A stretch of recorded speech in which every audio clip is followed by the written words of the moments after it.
Everyone, welcome back to another episode of podcast. आज का podcast हम जिनके साथ करने वाले हैं उनका नाम है जुगल किशोर जी। बहुत ही इम्पोर्टेंट टॉपिक पे और जम्मू एंड कश्मीर के हित के बारे में बात करने वाले हैं। जम्मू एंड कश्मीर में इन दौरान कटरा का इशू कुछ ज़्यादा रफ्तार पकड़ रहा है, तो हमने सोचा कि आपके साथ आपके पास एक ऐसा एपिसोड लाया जाए जिसमें कटरा का पूरा सिनारियो आपको देखने को मिलेगा, सुनने को मिलेगा। कटरा वासी रोपवे के अगेंस्ट हैं, उनके बारे में बात करने को मिलेगी। डेवलपमेंट की बात हुई है कटरा के, और बाकी जितने भी प्रोजेक्ट्स हैं उनके बारे में बात हुई है। बहुत ही सुलझा हुआ पॉडकास्ट है, आप एंड तक ज़रूर देखें। कुछ ऐसे मुद्दे हैं जो बाकी स्टेट्स वालों को देखने की ज़रूरत है और बाकी जगहों पे सुनने की ज़रूरत है। तो आई होप आपको ये पॉडकास्ट पसंद आएगा। Please like this video, please share this video and subscribe to our channel and let's get started.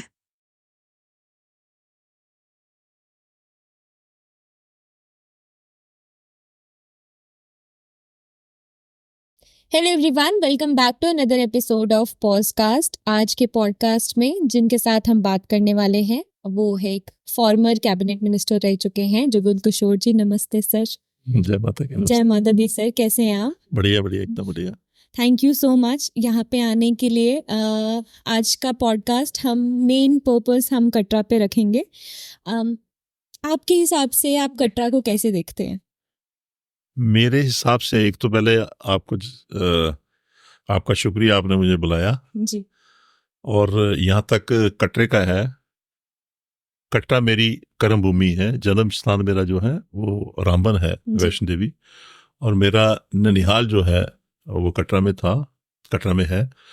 और मैं ननिहाल में पढ़ता था 5th क्लास के बाद। और यहाँ तक आपने जैसे पूछा कटरा को कैसे देखता हूँ। कटरा एक हमारे रियासत में जो अब छुट्टी है और जम्मू रीजन का पार्ट है। जम्मू रीजन में जैसे मंदिरों का शहर जम्मू को कहते हैं, तो मैं यहाँ तक समझता हूँ कि वैष्णो देवी की वजह से मंदिरों का शहर कहते हैं। जम्मू की पहचान जो है वो वैष्णो देवी है। और उसी तरीके से जो धर्मनगरी जो कटरा है, और कटरा जो आपने कहा, कटरा एक अच्छी जगह है जहाँ हजारों लाखों की तादाद में हर साल यात्री आते हैं वैष्णो देवी में। और जिस जगह पे अगर कहीं कोई नाम भी लिया जाए ईश्वर का, भगवान का, और वो तो वैष्णो देवी का है, और जिस वक्त लिया जाए तो नेचुरली वो जगह पवित्र होती है। इस हिसाब से जब से मैंने देखा है, मैं 68 में वहाँ कटरा में मुझे शिफ्ट किया था, मतलब मेरे ननिहाल में आया था मैं 68 से अभी आप लगा लीजिए 24 और 54, मतलब 54 ईयर्स लगा लो, 56 ईयर। तब से कटरा में मैं बचपन से ही आया था। तो तब से कटरा में रहने के बाद तो मैं समझता हूँ कि कटरे से बढ़िया कोई जगह नहीं है। तो इसलिए कटरा अच्छा स्टेशन है। जी बिल्कुल, धार्मिक जगह है। हाँ जी बिल्कुल। जैसे आप पहले कटरा को देखते थे, अब हम रिसेंट टाइम्स में, अभी मैं 1 महीने की बात करूं, कितना डिफरेंस आ गया है? नहीं, कटरा को मैं जब पहले देखता था, जैसे आप जम्मू रीजन में किसी भी शहर को पहले देखते, किसी भी गांव को पहले देखते, ऑटोमेटिकली पॉपुलेशन बढ़ती है, कारोबार बढ़ता है, जो जरूरतें बढ़ती हैं, तो उस हिसाब से सारे शहर बढ़ते हैं। आज अगर मुझे पूछो कि आप किसी भी शहर को, कटरा को तो छोड़ दीजिए, आप जम्मू को भी देखेंगे, तो जम्मू के अंदर भी जब आप देखेंगे, पुराना कोई फोटो देखेंगे, अभी मैं जैसे यहीं आपके पास आया तो मैं पुराने फोटो देख रहा हूँ, तो किसी भी शहर को देखेंगे, किसी भी गांव को देखेंगे, तो डिफरेंस तो काफी आएगा। और आज की डेट में जो मैंने कटरा को देखा है, तो वो कटरा नहीं है जो हम पहले देखते थे। अब एक शहर टाइप हो गया है, यात्रा बढ़ गई है। पहले कटरा में बसें जाती थी, सुबह आएंगी, बड़ी मुश्किल से 30 या 40 बसें आती थी। और वहां तो बेसिकली तो माता का ही स्थान है ना। जो भी यात्री जाते थे, पहले एक अपनी एक सिस्टम से, अब बड़ी चेंज आई है। अब गुफाएं बढ़ गई हैं, वहाँ 3 गुफाएं हैं, वैष्णो माता की यात्रा बढ़ गई है। तो उस हिसाब से मैं समझता हूँ कि काफी चेंज आई है। और अभी रेलवे स्टेशन भी वहां पहुंच गया है। आने वाले वक्त में जो श्रीनगर को टच कर रहा है वो रेलवे स्टेशन, पहले तो जम्मू से हमने देखा है, जब जम्मू ट्रेन आई थी 75 में, उसके बाद उधमपुर आई, उधमपुर के बाद अब कटरा, और उसके बाद श्रीनगर चली जाएगी। तो उस हिसाब से मेरे ख्याल इसका जितना भी हम इसका व्याख्यान जितना करें तो कम है। तो शहर तो बढ़ रहे हैं और कटरा ज्यादा, और सबसे बड़ी बात यह है कि कटरा एक सेंटिटी कायम रही वहां पे, एक पवित्र नगरी रही, आज भी वो पवित्र नगरी है। मैं कई दफा जाता हूँ बड़े रिलीजियस जगहों पे, जैसे हम अपनी हरिद्वार चले जाते हैं या उसके अलावा चले जाते हैं, तो वहाँ बाउंड्री फिक्स होती है शहर की, और हरिद्वार से बाहर चले जाएं तो आपको वहां पर नॉन वेज और सारी चीजें मिलती हैं। लेकिन कटरा एक वाहिद ऐसा स्टेशन रहा कि जहां 20-25 किलोमीटर के इर्द गिर्द, इवन कटरा नहीं, 15-20 किलोमीटर दाएं बाएं कोई ऐसी चीज नहीं मिलेगी, कोई कानून या कोई ऐसा एक्ट नहीं है कि जिससे कि यहाँ नहीं हो सकती है। लेकिन ये लोगों की अपनी कंट्रीब्यूशन भी है और उसकी वजह से ये पवित्र है। और मैं समझता हूँ कि बाकी जगह पे जाकर मैं जब कंपेयर करता हूँ अपने कटरा को, तो मुझे कटरा ज़्यादा अच्छा लगता है उस हिसाब से। जी बिल्कुल सर, अभी आपने नॉनवेज और अल्कोहल की बात की। अभी पिछले दिनों, अभी थोड़े दिनों में सोशल मीडिया पे बात चली थी कि शायद कटरा में ये सब चल रहा है और लोग बेच रहे हैं, तो ये इसमें कितनी सच्चाई है? ये देख, उन्होंने आपको मैंने उनका सुना था जी, उन्होंने ये बात नहीं कही थी। उन्होंने एक सवाल किया था, समझने वाले को फर्क है। जो मैंने, हालांकि मैं उनको इनकी ना उनकी पैरवाई कर रहा हूँ ना, मैंने भी सुना। फिर जी, उन्होंने कहा क्या ऐसा होता है, जैसे आपने अभी कहा, क्या ऐसा होता है, उसमें उन्होंने ये सवाल किया था। उनका कोई ऐसा नहीं था, वो तो अच्छे एक जर्नलिस्ट है। अब मैंने बात छेड़ी तो आपने भी पूछ लिया, हालांकि वो टॉपिक नहीं था आज। लेकिन फिर मैं आपको बताऊं कि उन्होंने उस एंगल से पूछा था कि क्या ऐसा होता है, जैसे आपने भी कहा कि क्या ऐसा होता है। बेसिकली इंसान है, इंसान जहां भी जाता है, अगर वहां 1 लाख यात्रा आती है तो कुछ लोग ऐसे भी होते होंगे जो साथ में ले आते हैं। कटरा में नहीं बिकता है। मैंने पहले ही कहा ना कि कटरा के इर्द गिर्द 10-20 किलोमीटर जो फिक्स है, रेडिशन है, वहां कोई नहीं बिकता है। अगर कोई अपने साथ लेकर जाए उसको आप कैसे रोक सकते हो? कौन पूछेगा कहाँ से लाए, कैसे चोरी लिए है। लेकिन वहां कोई ऐसी होटल या कोई ऐसी दुकान या कोई ऐसा रेस्टोरेंट कोई ऐसा नहीं है कि जहां आपको ऐसी, इवन वहां प्याज भी मांग कर लेना पड़ता है किसी को खाना। आप तो शराब को छोड़ दीजिए ना, बाकी कोई कहे, ये भी कह सकता है कि कोई कटरा वाले खाते पीते हैं। इंसान जब सृष्टि में जन्म लेता है तो ये चीजें सारी जितनी मर्जी मना करो तो ये तो पुजारी, यहाँ पुजारियों तक ऐसा निकल आता है कहीं पे भी आप देखें। तो इसलिए वो उन्होंने उस एंगल से कहा था कोई ऐसी बात नहीं, और ना ही कटरा। और आपको भी गर्व होना चाहिए, हम सबको गर्व होना चाहिए कि आप कंपेयर कीजिए। मैंने आपको हरिद्वार की कंपैरिजन किया था, आप अगर उस एंगल से देखेंगे तो कटरा हमारा जम्मू रीजन में, हमारे रियासत के लोगों ने, हमारे जम्मू रीजन के लोगों ने इसको पवित्र रखा है।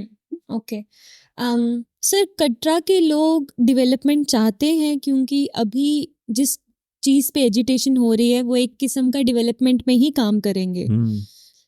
तो आपसे मैं जानना चाहती हूँ कि कटरा के लोग डेवलपमेंट चाह रहे हैं क्योंकि अभी तो वो अपोज कर रहे हैं ना इस चीज को। देखिए तन्वी जी, डेवलपमेंट तो सभी चाहते हैं। डेवलपमेंट के लिए कोई रोक नहीं, कोई इंसान नहीं चाहता है कि डेवलपमेंट ना हो। कटरा वाले भी चाहते हैं, जम्मू वाले भी चाहते हैं, आप भी चाहते हैं। वहाँ डेवलपमेंट की लड़ाई नहीं है कि डेवलपमेंट के लिए कोई रोक नहीं है। वहाँ 2 चीजें हैं, एक तो आस्था की है और एक अर्थव्यवस्था की है। आस्था का ये आ जाता है कि डेवलपमेंट होनी चाहिए रिलीजियस सेंटीमेंट से, कि अगर आप रिलीजियस सेंटीमेंट्स को अगर उखाड़ कर और फिर डेवलपमेंट करेंगे, वो मेरे ख्याल वो कोई इजाजत नहीं देगा, कोई भी धर्म नहीं इजाजत देगा, कोई इंसान इजाजत नहीं देगा। यही एक वहम है सबको कि वहां जब वो आड़ लेते हैं कि हम डेवलपमेंट करवा रहे हैं, वो डेवलपमेंट के नाम पे ये जो आस्था है उसको बिगाड़ रहे हैं, जो मेरा अपना मानना है। हो सकता है मैं गलत हूँ, और मैं आपको अपनी बात बताऊं कि मैं आस्था को इसलिए मानता हूँ, अपनी अपना धारणा है, आपकी अपनी धारणा हो सकती है, किसी दूसरे की धारणा अपनी हो सकती है। मैं जब इलेक्शन लड़ी, मैंने तो मां से मांगा था कि मुझे आप एमएलए की टिकट मिलेगी, जैसे सभी मांगते हैं कि मुझे टिकट दिलवाओ। एक दफा 94 की बात है, 95 की बात है। तो 96 में मुझे टिकट नहीं मिली, तो मां से मांगा था कि अगर मुझे टिकट मिलेगी मैं लेट कर आऊंगा। तो 96 में मुझे टिकट नहीं मिली, तो मैं इंडिपेंडेंट लड़ा। फिर मैं 2002 में मैंने वैसे ही मथा टेका तो मुझे टिकट मिल गई, ये नहीं कहा कि मैं लेट कराऊंगा। तो 2002 में मैं टिकट मिली तो मैं एमएलए बन गया, मिनिस्टर बन गया। लेकिन दिल में वो था कि मैंने मां से मांगा है कि टिकट दो तो मैं लेट कराऊंगा। एज ए मिनिस्टर मैं लेट कर गया वहां पर। नहीं परिक्रमा नहीं, मैं वैष्णो देवी लेट कर गया, 33 घंटे लगे मुझे। तो अब मैं आस्था की बात करूं अगर, तो ये आस्था मन में आस्था है। अब वैष्णो देवी की समझने का फर्क है, हो सकता है अपने अपने भावना से कुछ कहते हो, तो अगर डेवलपमेंट के सिलसिले में कहना तो फिर तुम्हें बड़ी बातें कह सकता हूँ।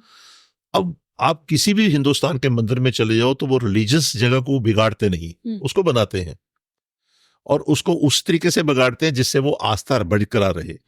जैसे राम सेतु की बात चलती है, तो राम सेतु का पत्थर यहाँ पर लाए थे कुछ संस्थाएं, कुछ सनातन धर्म के लोग लाए थे, तो सब ने उसको माथा टेका क्योंकि राम जी के नाम पे था और राम सेतु का था कि वहां से पत्थर लाए जो तरता है। जी जी जी। तो उसके बाद काफी जंग हुई, वहां पर लड़ाई लड़ी, जो आज मौजूदा सरकार है दिल्ली में, उन्होंने एक लड़ाई लड़ी जो उस वक्त पेरेंटल सरकार थी, फाइट की कि ये राम सेतु पुल को नहीं हटाना है। तो काफी लड़ाई हुई, कोर्ट में गए, जुडिशियल जो भी है, मुझे इतना ज्यादा नॉलेज याद नहीं है, लेकिन आज वही सरकार वहां पर आस्था को बरकरार रख रही है, उस राम सेतु पुल बना रही है, अरबों रुपए का पुल बना रही है।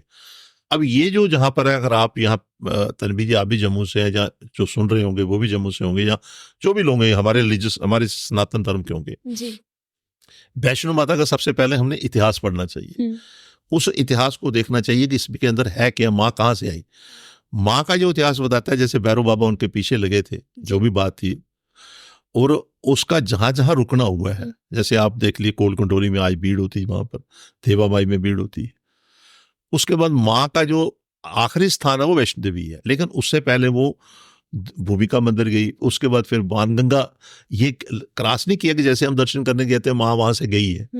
माँ ने वहां तप जब पाठ किए हैं, वहां तप किया होगा, उस स्थान को पवित्र जगह है, पावरफुल जगह है। उसके बाद चरणपाद का में माता रही, तो चरणों ये नहीं कि निशान छोड़कर चली गई, वहां निशान है माता के चिन्ह है कंजे के रूप में, तो वहां रुकी होगी, वहां पर तप किया होगा। अब जैसे हम देखते हैं कि गर्भजून के अंदर 9 महीने रही, वो तो तप की है, इतिहास बताता है ना। तो 9 महीने अगर वैष्णो माता वहां रही है गर्भजून में, तो वो तपो जगह हो गई ना, ये सारी तपो जगह हैं। और इसी तरीके से वैष्णो माता के अंदर चली गई। अब जब इन जगहों से गई है माँ, तो इस रास्ते की वजह से सारी यात्रा है। माँ जब वैष्णो देवी जाता है तो वो उस रास्ते से जाता है, और जो पुरानी आपने बातें पूछी है वो सेंटिटी है, वो रिलीजियस जगह है वहाँ। और हमें इस बात का गर्व होना चाहिए कि जम्मू रीजन के अंदर माँ का वास है, और इस जगह पे वो इस तरीके से गई है। और अगर हम लोग इसको दूसरे तरीके से देखें, जैसे डेवलपमेंट के तौर पे, डेवलपमेंट उस जगह की हो, बालगंगा की सफाई हो, तो वो डेवलपमेंट है। एनजीटी की अगर गाइडलाइन पढ़े, जिसकी आड़ पे ये बना रहे हैं, तो वहां अगर आज देखें तो एनजीटी ने ये डायरेक्शन दी थी कि बालगंगा की सफाई करो, लेकिन गंदगी पड़ गई वहां पे। चरणपादुका के लिए कोई इनकी ध्यान नहीं है। या इन चीजों को, अगर ये रास्ता वहां वाला पुराना जो रास्ता है, माँ जिस रास्ते से गई है, जो चाहते हैं हाथी मत्था बीच में आता है, जो सारी चीजें आती हैं, अब ये चीजें वैसी की वैसी हैं, उसमें कोई इनकी नजर नहीं थी। अब जैसे ही श्राइन बोर्ड बना, उसके बाद इन्होंने कोशिश की कि यात्रा मॉडर्नाइज तरीके से जैसे कर रहे हैं आज, जो यात्रा डेवलपमेंट, हम डेवलपमेंट जरूर कर रहे हैं, लेकिन यात्रा का टेस्ट चेंज कर रहे हैं। वैष्णो माता से अगर आप पूछें तो डेवलपमेंट के तौर पे इन्होंने पहले केबल का वहां लगाई, हेलीकॉप्टर सर्विस चलाई। तो हेलीकॉप्टर सर्विस में कहा कि ये विकलांग और बुजुर्गों के लिए। अब विकलांग और बुजुर्ग जो जाता है ना माँ के दरबार में, तो वो सभी रास्तों से चला जाता है, उसमें कोई उसको दिक्कत नहीं है। लेकिन चलो बनाई, लेकिन कोई फैसिलिटी वहाँ किसी को विकलांग और एज को कोई प्रायोरिटी नहीं है। उसके बाद बैटरी कार सर्विस चलाई इन्होंने, उसमें भी कोई प्रायोरिटी नहीं है। अब इन्होंने रोड भी बना दी, हाँ जी हाँ, ताराकोट रोड बनाई, और ये कहा था कि हम रोड डेवलपमेंट के नाम पे बना रहे हैं, और इसलिए बना रहे हैं, ये डेवलपमेंट कर रहे हैं कि ये लोग जाएंगे। अब मुझे आप ही बताइए कि कितने विकलांग जाते हैं वहाँ पर, कितने बुजुर्ग जाते हैं उन पे, और जो जाएगा वहां पर, जो विकलांग जाएगा, बुजुर्ग जाएगा। अब रोपवे जो बना रहे हैं, डेवलपमेंट की आड़ ले रहे हैं कि डेवलपमेंट कर रहे हैं। अब डेवलपमेंट के नाम पे कह रहे हैं ये। अब बेसिकली वहाँ कारोबारी दृष्टि से सारा सख्त किया है इन्होंने, श्राइन बोर्ड ने। अगर आप इसका पूरा थारोली चेक करें, अब कोई इनको पूछने वाला कोई नहीं है जी। अब जो रोपवे लगाई जा रही है, इसमें बड़ी ना जाने क्या चीज है इसमें से, किस तरीके की इनकी बैकग्राउंड है इसकी। लेकिन मैं आपसे कहूंगा कि आप ये सारी चीजें छोड़ दीजिए। अब जो यात्री, अगर 50,000 यात्री अगर पर डे का जाए, ज्यादा से ज्यादा जाएगा, पर्टिकुलर इन्होंने 40,000 तक रखा है फिगर, लेकिन जब वैष्णो देवी के अंदर चले जाएगी, जैसे हम कई दफा बाकी मंदिरों में जाता हूँ मैं, जैसे तिरुपति बालाजी चले जाते हैं, वहां तो 1.5-2 लाख यात्री दर्शन करते हैं। लेकिन तिरुपति बालाजी के अंदर चले जाए मंदिर में, तो आपको 50 फुट दूर से आपको मूर्ति नजर आती है वैष्णो, उसकी तिरुपति बालाजी। यहाँ वैष्णो माता की जो माता वहां तप कर रही है, अगर वहां आपने देखनी हो पिंडी है माता की, जो दर्शन करने जाते हैं यात्री, उनको कहीं दर्शन ही नहीं नजर आते हैं क्या है क्या नहीं है। वहां 1 सेकंड से ऊपर किसी को दिया नहीं जाता है 5 मिनट के लिए। अगर ये श्राइन बोर्ड दे भी तो यात्रा नहीं निकलेगी इनसे, इनका भी कोई दोष नहीं है।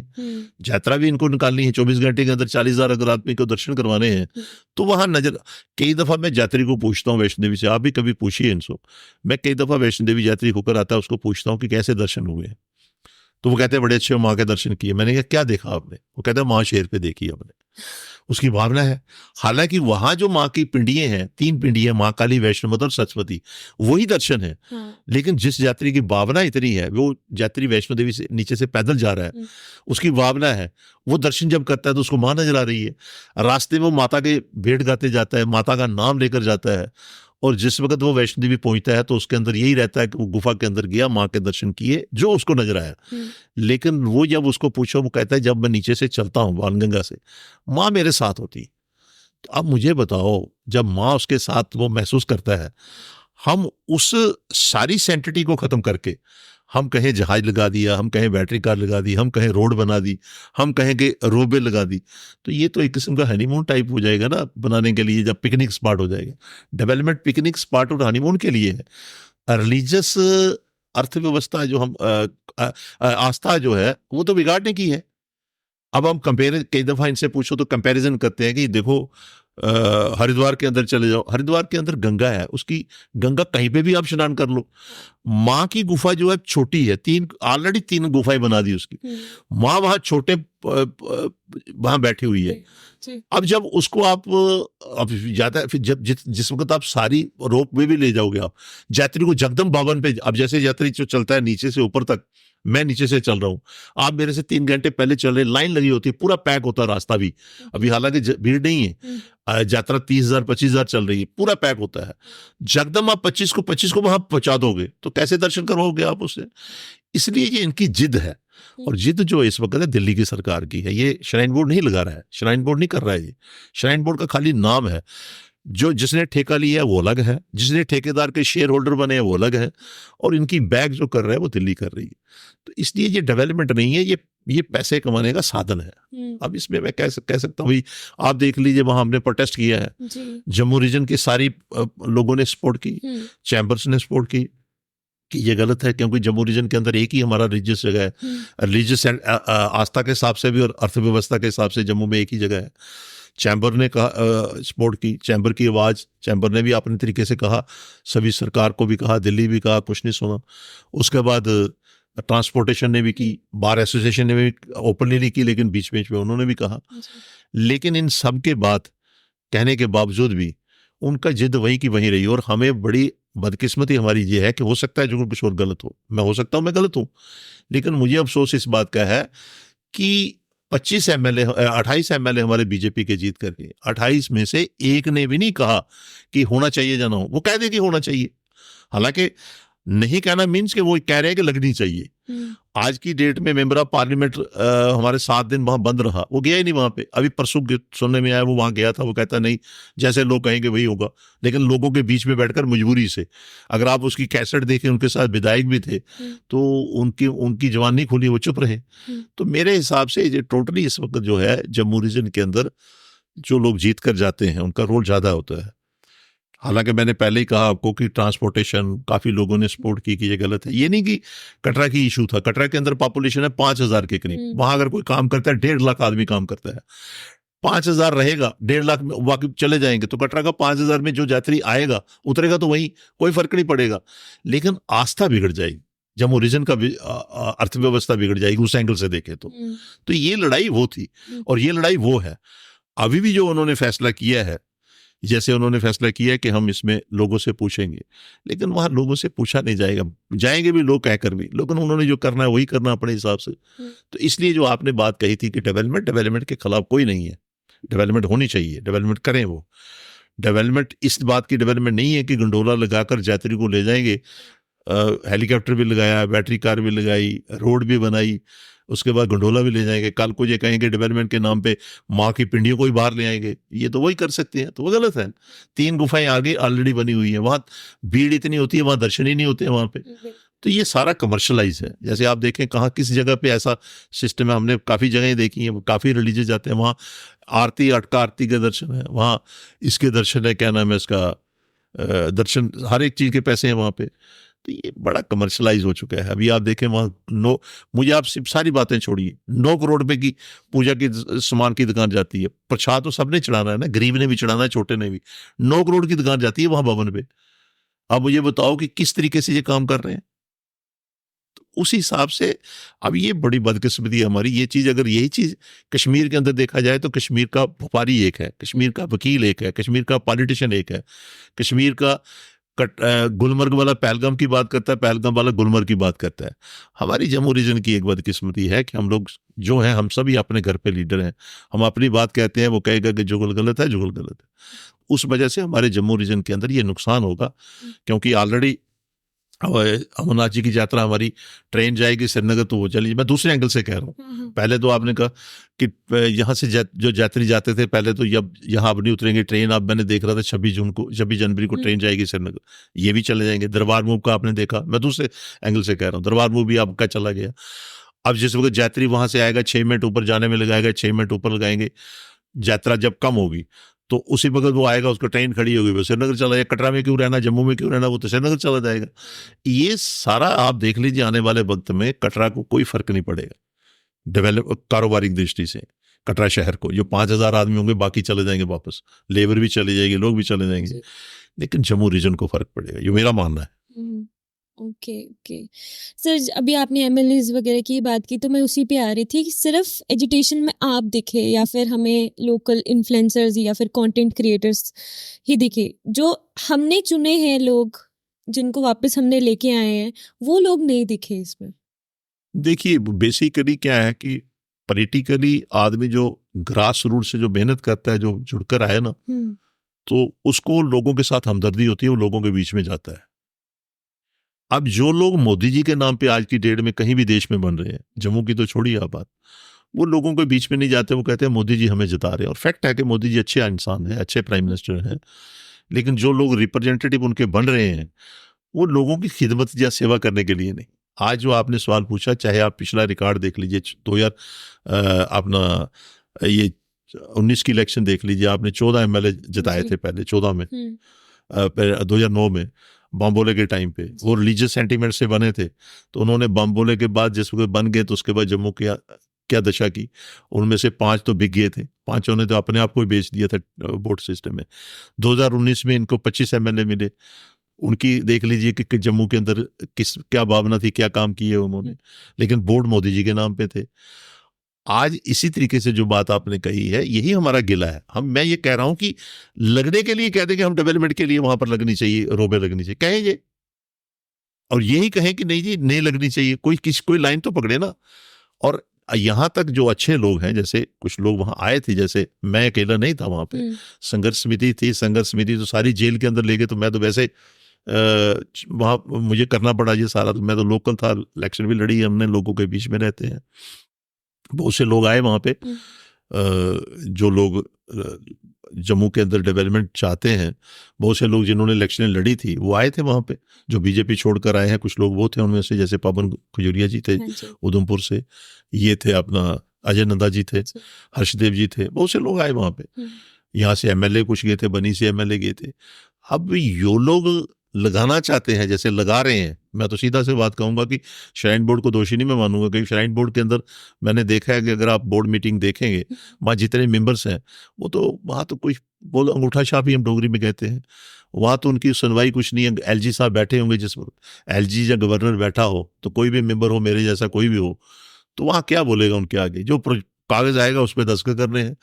और वो जो कुछ एमएलए, कुछ लोग तो ऐसे मेंबर बने हैं जो पैसों के बल पे, जो पैसे डोनेशन देते हैं, करोड़ 1.5 करोड़, ये इंस्टीट्यूशन उसी तरीके से चल रहा है कि करोड़ 1.5 करोड़ रुपए देकर मेंबर बने होंगे। तो चलो मैं इन चीज़ों पे नहीं जाऊंगा, लेकिन आपने जो बात छेड़ी थी डेवलपमेंट के सिलसिले में, बहुत से जो जब से ये इलेक्शनें हो रही हैं, जब से मोदी जी के नाम पे वोट जा रहे हैं, कोई भी विधायक डेवलपमेंट के नाम पे बात नहीं करता है। वो कहता है कि कोई उनके पास लोग चले भी जाएं कोई अपनी समस्या लेकर बात करने के लिए, तो वो ये सिंपल सी बात कहते हैं, मोदी जी ने हमें जिताया, आपका क्या है। तो इसलिए आज की डेट में सबसे ज़्यादा नुकसान जो हमें हो रहा है, डेवलपमेंट की आड़ पे जो आस्था को बिगाड़ा जा रहा है। और उसके बाद डेवलपमेंट के नाम पे अगर वो कहेंगे कि डेवलपमेंट है और जम्मू रीजन को नुकसान हो तो उसका मैं विरोधी हूँ।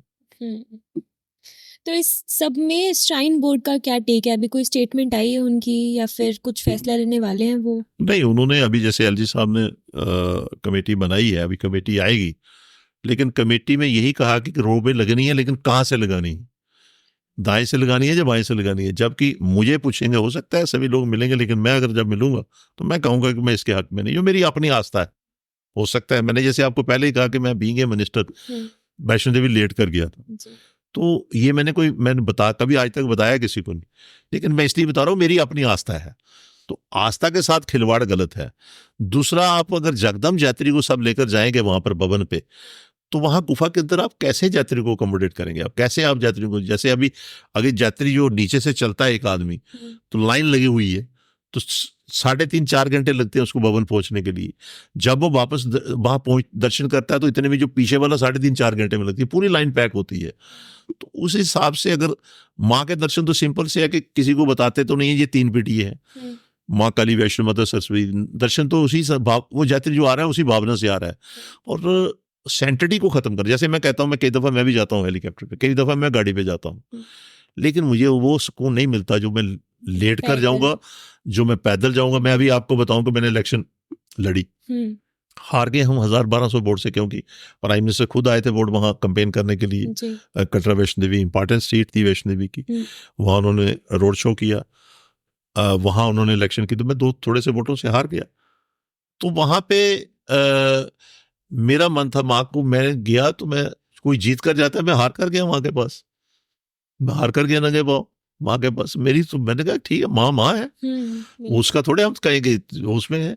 तो ये सारी सेंटिटी धर्म की चीजें हैं। अभी जैसे अब मैंने आपको बताऊं, पिछली दफा शायद आपने सुना होगा कि मैं कई दफा रिलीजियस जगहों पे जाता हूँ, वहां माता की, वहां वृंदावन में परिक्रमा देते हैं। मैं इस दफा चला गया 4-5 साल पहले की बात है, 4-5 साल पहले, वहां परिक्रमा देखी। मैंने कहा यार ये परिक्रमा, वहां तो चलो जो भी है वो पर्वत की परिक्रमा है, मैंने कहा यहाँ तो साक्षात माता बैठी है उस गुफा के अंदर, 33 करोड़ देवी देवता है। तो जब 33 करोड़ देवी देवता है तो इनकी परिक्रमा क्यों नहीं? फिर मैंने 2 साल चर्चा की सबसे, जब मैं किसी से बात करूं वो कहते हैं ये पागल हो गया है। फिर मैंने वहाँ टूरिज्म का एक एग्जीबिशन थी वहाँ श्रीनगर, क्या नाम है इसका, दिल्ली में, साटे, तो वहाँ हम चले गए। तो वहाँ डायरेक्टर टूरिज्म अच्छा था, चौधरी था, मिस्टर चौधरी। मैंने उसको कहा यार ऐसे ऐसे है, ये शुरू करवाते हैं। तो जब अब उन्होंने कैटलॉग वगैरह बनाए, टूरिज्म डिपार्टमेंट ने हाईलाइट किया, तो सब लोग जितने ट्रैवल एजेंट्स से सब पूछने लगे ये तो बड़ी अच्छी चीज़ है, कहाँ से शुरू करनी? मैंने कहा माँ के वहाँ से शुरू करनी है, बस स्टैंड से, तो पूरा परिक्रमा कर हम यहाँ लौटेंगे और 33 करोड़ देवी देवताओं की परिक्रमा हो जाएगी। गाड़ी में भी कर सकते हैं, पैदल भी कर सकते हैं, ये काफ़ी किया हमने। तो आज वो शुरू की हमने, और जब बात की वहाँ हाईलाइट हुआ, यहाँ आए तो हमने शुरू करवा दी। तो आज वहाँ हर साल की नहीं करते 10-12 टोलियाँ जाती हैं, परिक्रमा करती हैं, और आस्ता आस्ता अगर वहाँ थोड़ा सा उसमें सुविधाएं हो जाएगी, वहाँ सुविधाएं नहीं है तो हो जाएंगी, तो वहाँ परिक्रमा शुरू हो जाएगी। ये जगहें जो होती है, मंदिर है, आज पूरे देश के अंदर जितने हमारे मंदिर हैं हमारे देश में, वहाँ रिलीजियस यात्री भी जाते हैं, वहाँ आस्था भी बरकरार रहती है, लोगों के जहन में पूरे देश में फैलती है, और उससे अर्थव्यवस्था भी ठीक होती है, कारोबार भी ठीक होता है, लोगों को बिजनेस भी मिलता है। आप जैसे वैष्णो देवी की यात्रा, तो ऑटोमेटिकली जम्मू रीजन तो हमारा है ही उसी पे है जी। उसको मैं आपके द्वारा ये भी कहूँगा जम्मू के लोगों को कि हो सकता है मैं गलत हूँ, लेकिन अगर आपको जो चीज़ें अच्छी लगती हो आपने उसके लिए फाइट करनी चाहिए, और जम्मू की रखवाली करनी चाहिए इन चीज़ों से। बिल्कुल सर। अभी आपने बोला कि अगर रोपवे लगा तो ये डायरेक्ट वहाँ भवन पर पहुँचाएंगे, वहाँ पे मुश्किल हो जाएगा। तो इनके पास तो है ना कि वीआईपी कल्चर शुरू कर सकते हैं, जैसे आजकल हर मंदिर में चल रहा है कि वीआईपी कल्चर होता है, थोड़े से पैसे दें और ज़्यादा टाइम रुक जाएं वहाँ पे। तो कटरा में भी शायद ऐसा होता है, तो उसके बारे में आपका क्या कहना है? देखिए, हमारा जो वीआईपी कल्चर तो सब जगह पे है, और खासकर हमारे धर्म के अंदर ज्यादा है जी।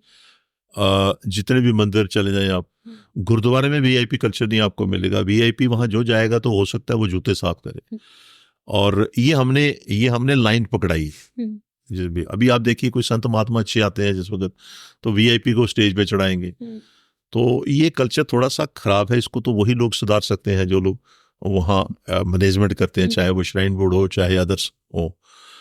और ये उस कल्चर को उन्होंने बिगाड़ा है। तो इसके विषय में मैं तो इतना ही कहूँगा कि ये नहीं होना चाहिए, लेकिन अब अडॉप्ट कर लिया पूरे देश में। जब भी मंदिरों में, किसी मंदिर में चले जाए, मैंने सभी मंदिर देखे हैं, मैंने कोई जगह छोड़ी नहीं है। तो उन जगहों पे ये चीज़ें हैं। अब ये हमारे धर्म के अंदर है, ये क्रिएट हुई है, उनको ठीक करना चाहिए। तो अभी जो रोपवे के लोग अगेंस्ट हैं या फिर रोपवे की बात कर रहे हैं, हम तो सोशल मीडिया पे देख रहे हैं ये एजिटेशन कैसे हो रही है, कैसे नहीं हो रही है। ग्राउंड रिपोर्ट अगर आपसे ग्राउंड रियलिटी मांगे इस पॉइंट पे तो कैसी रहेगी? देखिए, पब्लिक जो आम पब्लिक है हमारी, जो कटरा और कटरा के सराउंडिंग में जितने भी विलेज हैं, 1 लाख 1.5 लाख जो आदमी काम करता है वहाँ पे, वो तो इसके विरोध में है कि नहीं लगना चाहिए। लेकिन उसी में से अगर आप छांटें बीजेपी के लोग, जो बीजेपी के साथ जुड़े हुए लोग, जो पोस्टें लेकर बैठे हुए एमएलए हैं या कोई ऑफिस बेरर हैं, वो बोलते नहीं है। और मैं समझता हूँ ये खुद ही वही लगा रहे हैं। अगर आज रोपवे लगेगी तो उसमें रियासी डिस्ट्रिक्ट की जो ऑर्गेनाइजेशन है बीजेपी, वो लगवाएगी, कटरा की लगवाएगी, जो इनके प्रेसिडेंट है वो लगाएंगे, जो इनके विधायक हैं वो लगा रहे हैं। ये उनकी देन है, ये इनकी कंट्रीब्यूशन है। इसका अच्छाई और बुराई ये समय आने पे उनको नजर आएगी। ओके सर, अब आपके बारे में बात करते हैं। हमने कटरा के बारे में बात की। सर, आपने बहुत छोटी सी जगह से शुरू किया और अभी आप फॉर्मर कैबिनेट मिनिस्टर रह चुके हैं और आप कटरा के लिए काम कर रहे हैं, लोग आपको जानते हैं। तो आपके सफ़र को अगर हम देखें तो आप कैसे बताएंगे, कैसा है सफ़र, कैसा रहा आपका सफ़र? नहीं, अच्छा रहा। मेरा बचपन में, मैं 11 साल का था तो मेरे पिताजी की डेथ हो गई। तब मुझे ननिहाल में ऑलरेडी पहले छोड़ा हुआ था पढ़ने के लिए, जो मेरा बर्थ प्लेस है, जैसे मैंने पहले कहा कि रामबन है, और कटरा में ननिहाल था। मैं ननिहाल में पढ़ता था। जैसे एक पुराना कल्चर हुआ करता था, पहले बोर्डिंग स्कूल नहीं होते थे, तो माँ बाप हमेशा अपने बच्चा कोई ना कोई ननिहाल बुआ के घर में रहता था। तो मैं ननिहाल में रहता था। उसके बाद पिताजी की डेथ हो गई, सबसे घर पे बड़ा मैं ही था, और 4 भाई और 2 बहनें थी। उसके बाद फिर मुझे कारोबार करना पड़ा। अच्छा, छोटी सी दुकान, उन दिनों पॉपुलेशन, बिजनेस कम हुआ करते थे। कटरा से शुरू किया। उस वक्त कटरा में यात्रा आती थी 5 लाख यात्रा, जब मैंने दुकान शुरू की 75 में, 5 लाख साल की। और शुरू किया काम सारा। घर भी कटरा में बनाया, घर वाले भी वहीं आ गए, बच्चे, सारी फैमिली, मदर वगैरह सारे, भाई बहन सभी। उसके बाद में म्यूनसिपलिटी में उन दिनों प्रोसीजर था कि नॉमिनेशन सिस्टम था। मैं कटरा म्यूनसिपलिटी में चेयरमैन भी रहा। फिर जैसे मैंने पहले कहा आपको कि 96 उसमें बिजनेस के तौर पे 89 में मैंने होटल डाला हुआ कटरा में पहला। 89 में होटल हॉलीडे था उस वक्त।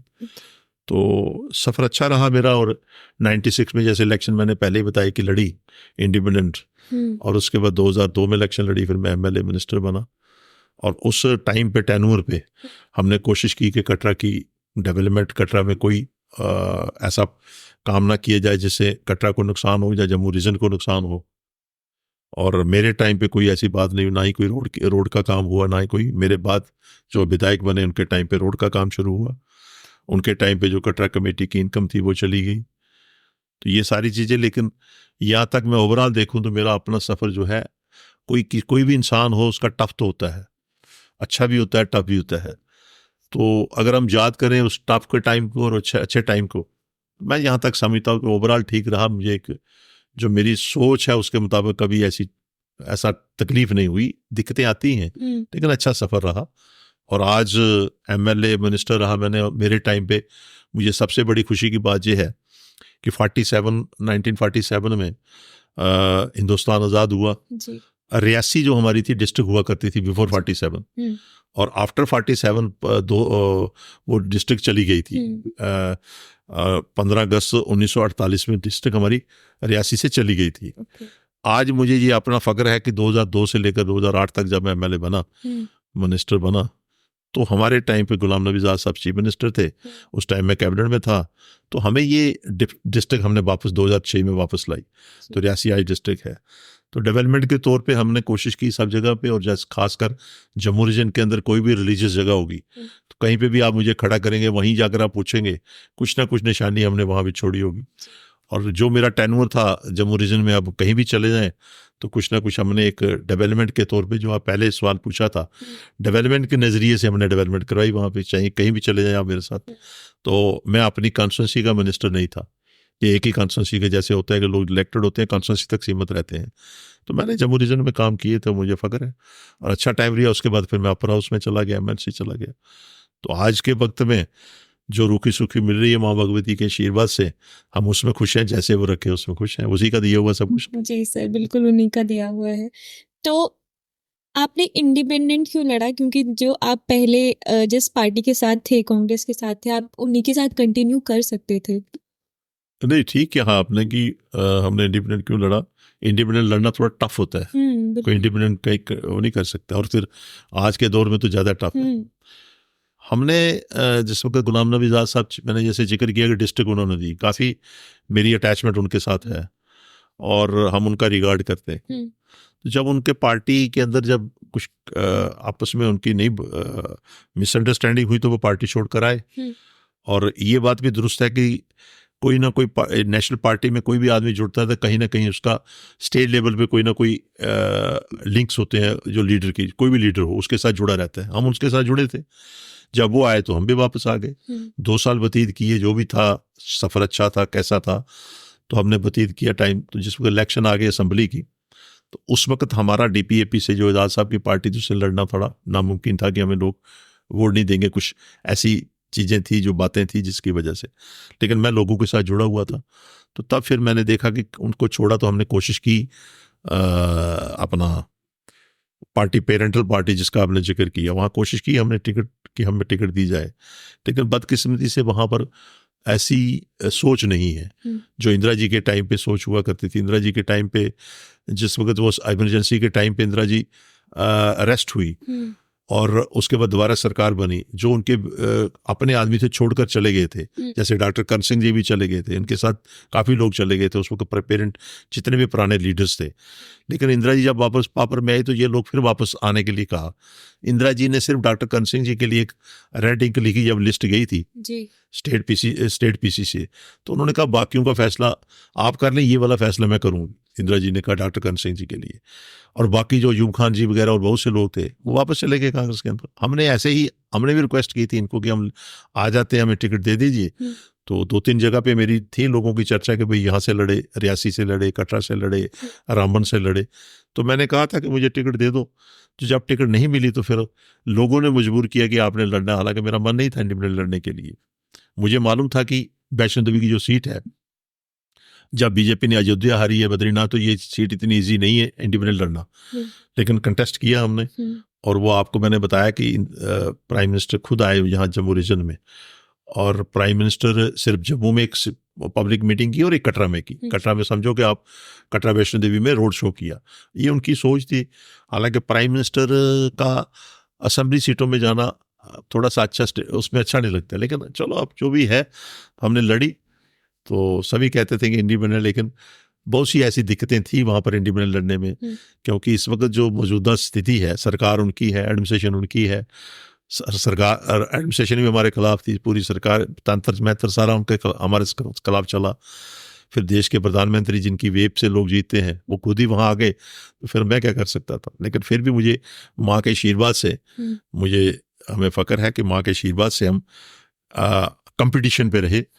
1800 वोटर से अगर हारा कोई तो वो कोई हार नहीं है जी। तो इसलिए अच्छा रहा सफर, अच्छी रही। आपको ऑफर नहीं आया बीजेपी की तरफ से? क्योंकि हमारे कुछ लोकल मिनिस्टर हैं जो उस तरफ चले गए हैं, जो पहले कांग्रेस में थे, तो आपको आया, आपको ज्वाइन करने का सोचा आपने? नहीं, मुझे अब मुझे इंटरेस्ट कम हो गया पॉलिटिक्स में। अगर मुझे कहो ना, अब हो सकता है मैं पॉलिटिक्स में बैक पीछे चला जाऊं, क्योंकि अब मजा नहीं रहा वो। क्योंकि अब जो हम जिस भावना से हम चलते हैं, लोगों के काम होने चाहिए, और इस तरीके से जाना आना जो चल रहा है इस वक्त, उसमें मजा नहीं है। अब देखते हैं, अभी मेरा कोई मन नहीं है, अभी मैंने सोचा नहीं है। अगर कोई लगेगा मुझे कहीं पे जाना, अब ऑफर तो सभी पार्टियों को मना थोड़े करता है, किसी भी पार्टी में चले जाओ, किसी भी पार्टी में चले जाओ तो कोई मना नहीं है। लेकिन अब वो मजा नहीं है जो पॉलिटिक्स में जो पहले मजा था। जब स्टेट ही नहीं रही हमारी, जुटी है, तो यहाँ क्या काम करना आपने। अभी जो MLA बने ये तो सरपंच की तरह काम करेंगे, इनकी भी कोई सुनवाई नहीं। ये वो पावर नहीं है इनके पास जो पहले थी। जब अब आप देख लीजिए कि अभी तक बिजनेस रूल्स नहीं बने हैं, अभी तक 3 महीने हो गए इलेक्शन में, अभी हमें लगता नहीं है कि हमारी रियासत में अभी सरकार है। प्राइम मिनिस्टर अभी पहली दफ़ा देख रहे हैं, सीएम देख रहे हैं कि 7 दिन वो श्रीनगर में बैठे हैं, कहते हैं मैं पहले वहाँ श्रीनगर को थोड़े बहुत इश्यूज़ को लेकर पकड़ करके यहाँ बैठता हूँ मैं। तो इट मीन्स कि अब मैं ज़्यादा बारीकी में नहीं, डिटेल में नहीं जाऊँगा, लेकिन अभी हमारी स्टेट में लगता नहीं है कि स्टेट में गवर्नमेंट है। ओके। तो ये लास्ट राउंड होगा हमारे पॉडकास्ट का। सोशल मीडिया पे हमने सवाल कुछ किए थे, तो लोगों ने बोला कि आपसे पूछे, तो मैंने कुछ मिनिस्टर्स के नाम लिखे हैं। आप उनके बारे में अगर बता सके हमें कि आप क्या सोचते हैं उनके बारे में। तो पहला नाम है गुलाम नबी आज़ाद सर का, उनके बारे में क्या सोचते हैं आप? ग्रेट आदमी है, स्पष्ट आदमी है, बिल्कुल, और डेवलपमेंट पर्सन है। ओके, डेवलपमेंट पर्सन है, और जम्मू कश्मीर के अंदर जो उन्होंने डेवलपमेंट की है वो नहीं किसी ने की। जैसे मैंने डिस्ट्रिक्ट की जिक्र किया है। अब सबसे बड़ी बात मैं आपको, हो सकता है कि मैं उनके साथ रहा तो लोग सोचेंगे उस एंगल से कह रहे हैं।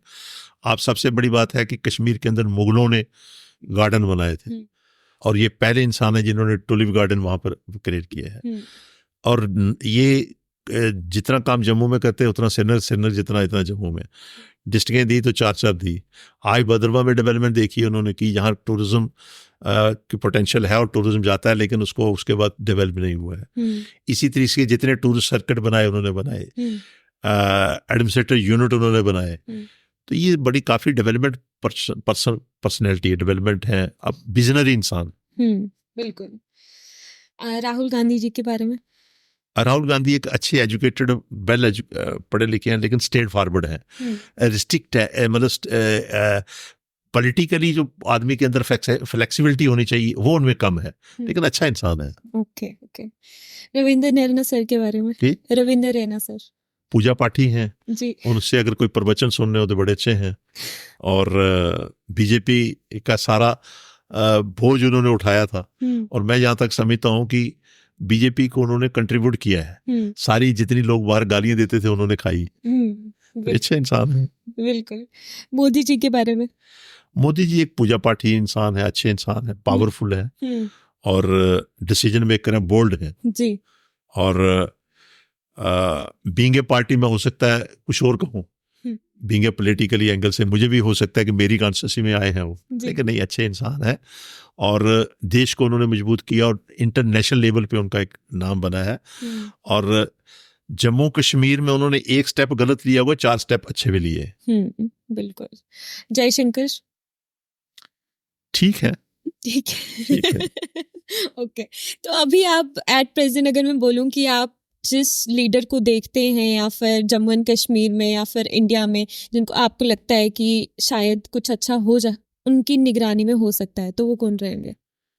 नहीं, अभी बेसिकली जिसके पॉलिटिकल जो आदमी इलेक्टेड होता है उसी की निगरानी को आप चेक कर सकते हैं। अब आप सोचेंगे, आस लगाकर बैठेंगे वो आएगा तो करेगा, वो नहीं है। अभी हमने जितनी भी उम्मीदें हैं वो मौजूदा जो इस वक्त सरकार है, मौजूदा जो दिल्ली में सरकार है, उन्हीं से है। और जो जम्मू कश्मीर में देखें तो एक अच्छे चीफ मिनिस्टर हमें मिले हैं जो विजनरी हैं और डिसीजन मेकर भी, और बड़े इस वक्त 3 महीने टफ टाइम पे भी अच्छे तरीके से चला रहे हैं।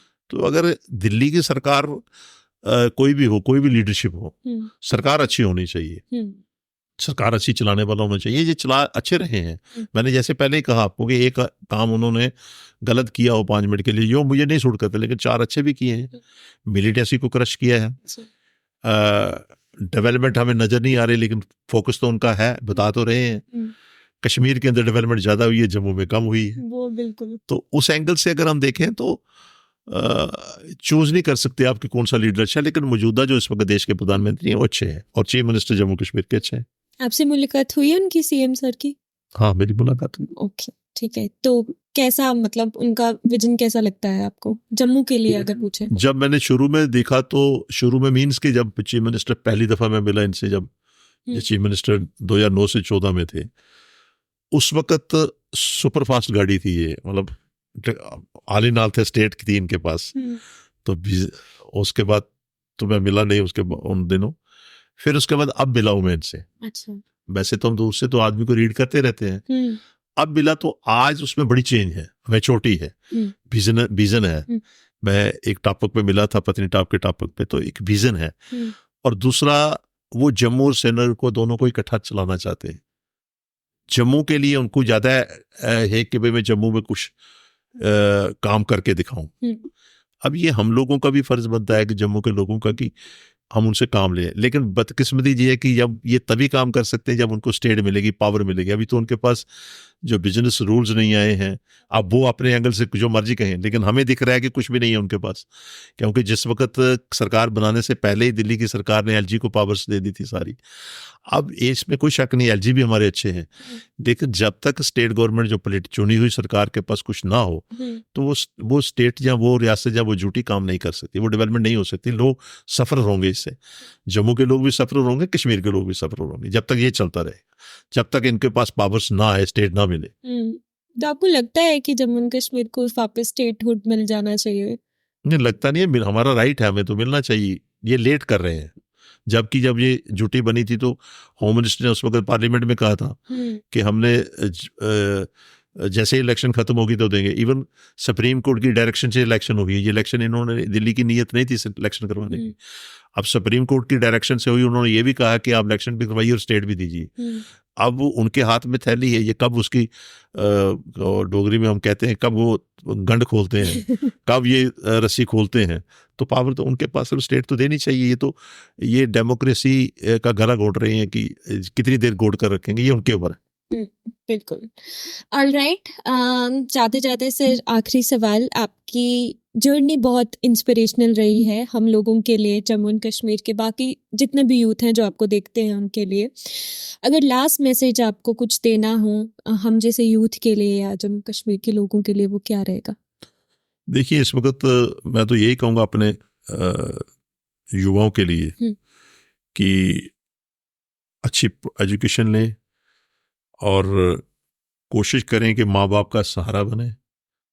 और आज जो इस वक्त दुश्वारियाँ कुछ चल रही हैं यूथ को, जो ख़राब करती हैं, जो नशा वगैरह चले हैं, क्योंकि इस वक्त एक पड़ोसी देश हमारा दूसरे तरीके से तो नहीं लड़ पाया, लेकिन नशा जो उनकी तरफ से आ रहा है, उसको यूथ ही रोक सकता है, उसको कोई सरकार नहीं रोक सकती है। और जब ये यूथ रोकेगा तो ये नशा भी ख़त्म हो जाएगा, और इससे बचना चाहिए और इसका मुकाबला करना चाहिए। इसका कहीं अगर आपका कोई दोस्त अगर इस लाइन पे है भी, उस संगत में, तो उसको चेंज करना चाहिए। तो यही एक मेरी तरफ से यही संदेश है कि माँ बाप का सहारा बने, अच्छी एजुकेशन लें और आगे बढ़े। बिल्कुल। Thank you so much sir, आप आए यहाँ पे हमारे साथ, कटरा पे बात की, आपकी लाइफ के बारे में बात की। I wish you very all the best, हमारी तरफ से भी और हमारी टीम की तरफ से भी। बड़ा अच्छा लगा मुझे भी, पहली दफ़ा मैं अपनी किसी को अपनी स्टोरी सुना रहा हूँ, कहीं डिस्कशन कर रहा हूँ, दिल की बातें की, और बड़ा अच्छा लगा। और हालांकि बहुत सी चीज़ें जो मेरे दिल में थी वो दिल में रह गई, लेकिन फिर कभी मौका मिलेगा फिर आएंगे तो मैं बताऊँगा। जय माता की। ऑलराइट, तो ये थे हमारे साथ जुगल किशोर जी। आई होप आपको ये पॉडकास्ट पसंद आया होगा। कैसा भी लगा आप प्लीज़ कमेंट करें, शेयर करें ये पॉडकास्ट बाकी लोगों के साथ भी, ताकि उनको भी पता चले कि कटरा में क्या हो रहा है और कटरा वालों की मांग क्या है। एंड जो भी आपके पास सवाल हैं इस पॉडकास्ट के रिलेटेड, प्लीज़ डू कमेंट, ताकि हम पढ़ें, सुने उन कमेंट्स को और समझें। And we will see you in the next one.